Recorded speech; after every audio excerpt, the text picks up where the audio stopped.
T P Chandrasekharan കൊലപാതക case പ്രതികൾക്ക് ശിക്ഷയിളവ് നൽകാൻ ശ്രമിക്കുന്നതായി പറയപ്പെടുന്ന നീക്കത്തെ സംബന്ധിച്ചാണ്.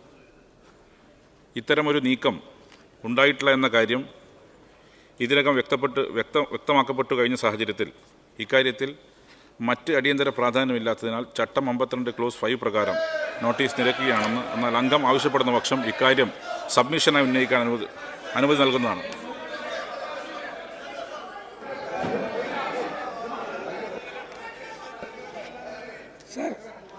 സർ, ഒന്ന് ഞങ്ങൾ ഉന്നയിച്ച ഈ വിഷയത്തിൽ സർക്കാർ പറയേണ്ട ഒരു മറുപടി, അങ്ങ് ബഹുമാനപ്പെട്ട ചെയർ പറഞ്ഞതിൻ്റെ അനൗചിത്യം ഞാൻ ആദ്യം ചൂണ്ടിക്കാട്ടും.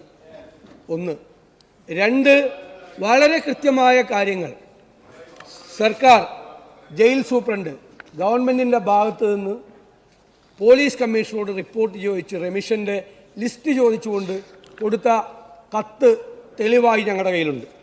രണ്ട്, ഈ റെമിഷൻ കൊടുക്കേണ്ട, ശിക്ഷാ ഇളവ് കൊടുക്കേണ്ട ആളുകൾക്ക്, ആ വ്യക്തികൾക്ക്, ജയിൽ പുള്ളികൾക്ക് അവരുടെ ബന്ധുക്കളിൽ നിന്നും, ഇരകളായി മാറിയവരുടെ ബന്ധുക്കളിൽ നിന്നും കൂടി അഭിപ്രായം രേഖപ്പെടുത്തുന്നതിൻ്റെ അടിസ്ഥാനത്തിൽ പാനൂർ പോലീസ് അടക്കമുള്ള പോലീസ് അടക്കമുള്ള അങ്ങയോട് എല്ലാ ബഹുമാനവും നിലനിർത്തിക്കൊണ്ട് പറയാം, അങ്ങേക്ക് ആവശ്യമായ പരിഗണന എല്ലാ ഘട്ടത്തിലും പ്രതിപക്ഷ നേതാക്കൾക്ക് നൽകിയിട്ടുണ്ട്.